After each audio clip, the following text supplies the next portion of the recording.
Hey everybody, how's it going today? Beautiful, as you can see, snowy day here in northern Michigan. I'd like to say thanks for everybody for watching our channel. A lot of you subscribe, appreciate it. A lot of you put in comments, appreciate that. So I'm gonna explain some maintenance as far as your hot water heater. Even if you don't have an outdoor wood stove, maintenance on your hot water heater is a good thing. So let's go inside in here and we'll go to the mechanical room and I'll show you what I'm talking about. So a lot of people, when you're building a house, a great thing to do is to put the mechanical room like I did in a part of the garage. That way a lot of the heat is coming into the garage, so you can keep your garage at 60 degrees without turning on a space heater or anything. And actually this has in-floor heat. But let's get back to some maintenance. What I'm getting at is a lot of times you want to, and here again I hooked a hose up to the drain, and what happens is with a hot water heater is a lot of your settlement over the years will come into here and it will settle down to the bottom. And if you're using an exchanger or anything, let's just talk about maybe even if you don't have an outdoor wood stove, this is going to plug up over time. So the best thing to do is maybe a couple of times a year is to go ahead and just hook a hose up and drain some water out of your hot water heater to flush out the bottom of that. All right, so let's say you do have an outdoor wood stove, and a lot of times people will put a sidearm exchanger here to heat your outdoor wood stove or heat your domestic hot water, sorry. But what we did here is we put in a flat plate exchanger. And when we put in that flat plate exchanger, what we did is we brought it up. If you can see, we brought it up a little bit. So this coming out of the drain, your indoor water will come into the exchanger, and then comes out and goes into and dumps back into the top. So you do not want this to drop down because it's going to create a trap, and then you're going to have settlement in there that you can't get out. Also, when you do a flat plate, it's very good to use unions on this.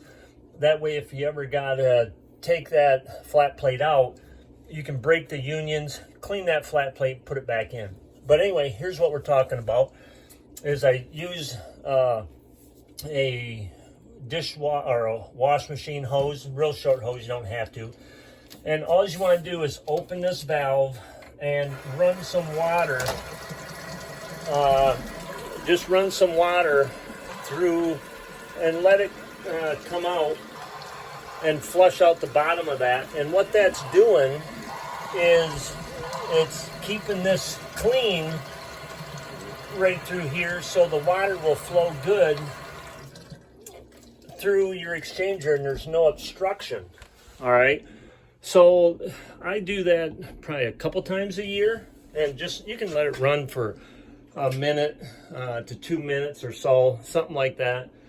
And then the other thing is a lot of times people will put a mixing valve because what happens is the outdoor wood stove water is right around that 170 to 180 degrees. So you don't want 170, 180 degrees coming out of your faucets. So the best thing to do is you can put a mixing valve, which tempers the water from 180, steals cold water, and mixes it together. A lot of times what I'll do throughout the year is I'll make sure you screw it in, screw it out to get the right mixture. And what I'll do is I'll just turn that a few times, turn it back the other way, just so there's no scale buildup or anything like that in that mixing valve, because you know how things are. If it sits too long, in one spot. Scale, lime, and all that will build up. Another thing that I was going to say, I never would put in a flat plate exchanger to do the domestic unless there was a water softener. So here we install the water softener. That takes a lot of the calcium, or a lot of the lime, a lot of the iron out of that water, because there isn't much tolerance in those flat plates. So I would never, when I sold them and installed them, we would never put in a flat plate if a customer did not have a water softener. That way we didn't have to worry about it clogging up. But anyway, I just wanted to go over that. I just wanted to make a short video. This house is all set up on in-floor heat. The floors are all nice and warm in here, so very, very nice. We can see some of the tubes over there for a backup. Got a boiler up here, so when the outdoor wood stove's working, you just turn the aquastat down and it fools the system, and that way the boiler will not kick on in here in the house, and everything is relied on out by the outdoor wood stove. So just want to wish everybody a Merry Christmas. It's 2 days before. The days are getting longer now. The 21st of December's passed, which I always look forward to, because now the days are getting longer and we get more daylight, and I look forward to that. So there again, it's snowing out. It's a beautiful day in northern Michigan, and appreciate everybody watching our channel. God bless, and we'll see you soon again. Have a safe holidays. Bye-bye.